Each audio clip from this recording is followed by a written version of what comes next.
ఈ స్వర్ణగిరి దేవాలయం రీసెంట్ గా ఇన్స్టాగ్రామ్ లో యూట్యూబ్ లో బాగా వైరల్ అవుతున్న టెంపుల్ ఇది. వన్ డే లో ఈ టెంపుల్ ట్రిప్ ని బడ్జెట్ లో ఎలా కవర్ చేయాలో చెప్పబోతున్నా. ఇదైతే హైదరాబాద్ లో ఉన్న స్టూడెంట్స్ కి బాగా యూజ్ అవుద్ది. జేబీఎస్ నుంచి స్వర్ణగిరికి డైలీ బస్సెస్ అవైలబుల్ ఉంటాయి. టికెట్ ఫేర్ వచ్చి 80 రూపీస్ చార్జ్ చేస్తారు. 1.5 అవర్ లో టెంపుల్ దగ్గరికి అయితే డ్రాప్ చేస్తారు. మెయిన్ గేట్ నుంచి ఎంటర్ అయిన తర్వాత బ్రహ్మరథాన్ని దర్శనం చేసుకుని టెంపుల్ లోకి ఎంటర్ అయ్యే ముందు స్వామివారి పాదాలు దర్శనం చేసుకోవచ్చు. ఇక్కడ నుంచి ఎంట్రన్స్ లో 108 మెట్లు ఉండి లెఫ్ట్ సైడ్ అంతా దశావతారాలు ఉంటాయి. వీటన్నిటిని దర్శనం చేసుకుని దేవాలయం లోపలికి అయితే ఎంటర్ అవ్వచ్చు. ఎంట్రన్స్ లో 5 అంతస్తుల విమాన గోపురం దర్శనం ఇస్తుంది. ఈ టెంపుల్ అంతా చోళులు విజయనగర సామ్రాజ్యాల ఆర్కిటెక్చర్ పోలి ఉంటది. ఈ ప్రధాన గోపురం కి లెఫ్ట్ సైడ్ కళ్యాణ మండపం, వెంకటేశ్వర స్వామి యొక్క ముఖ చిత్రం, స్వామివారి ఉత్సవ రథం కనిపిస్తుంది. ఈ గర్భగుడి లోపలికి ఎంటర్ అయ్యి దర్శనం చేసుకోవాలంటే ఫోన్స్ అయితే అలా ఉండవు. బయట డిపాజిట్ చేసి లోపలికి వెళ్లి దర్శనం చేసుకోవాలి.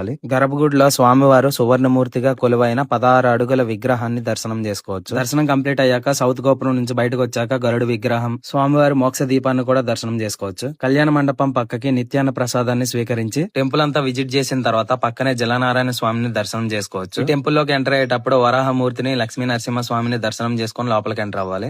లోపలికి ఎంటర్ అయ్యేటప్పుడు స్వామివారి పాదాలు, దీపస్తంభాన్ని కూడా చూడొచ్చు. లోపలికి ఎంటర్ అయిన తర్వాత ఫస్ట్ ఫ్లోర్ నుంచి టెంపుల్ వ్యూ అయితే చాలా బాగుంటుంది. ఈ ఆలయ ప్రాంగణం చుట్టూ 4 ప్రధాన మండపాలు ఉంటాయి. ఈ 4 ప్రధాన మండపాలు 4 వేదాలకు ప్రతీక. ఈ టెంపుల్ మొత్తానికి ఈ జలనారాయణ స్వామి విగ్రహమే మెయిన్ అట్రాక్షన్. ప్రపంచంలో ఉన్న జలనారాయణ స్వామి విగ్రహాల్లో ఇది రెండవది. మొదటిది వచ్చేసరికి నేపాల్లో ఉంది. ఈ జలనారాయణ స్వామి విగ్రహాన్ని దర్శనం చేసుకున్న తర్వాత మనకి బయటకు వచ్చాక 127 అడుగుల ఎత్తులో ఉన్న ఆంజనేయ స్వామి ప్రధాన మండపం, దాంట్లో 30 అడుగుల ఎత్తులో ఉన్న ఆంజనేయ స్వామిని దర్శనం చేసుకోవచ్చు. టెంపుల్ ఆర్కిటెక్చర్ మొత్తం చాలా బాగుంటుంది. అండ్ మోర్ ఓవర్ చుట్టుపక్కలంతా పాజిటివ్ వైబ్రేషన్ తో పీస్ఫుల్ గా ఉంటుంది. వీడియో నచ్చితే లైక్ చేసి మీరు ఈ టెంపుల్ కి ఎవరితో వెళ్ళాలనుకుంటున్నారో వాళ్ళకి ఈ రీల్ ని షేర్ చేయండి.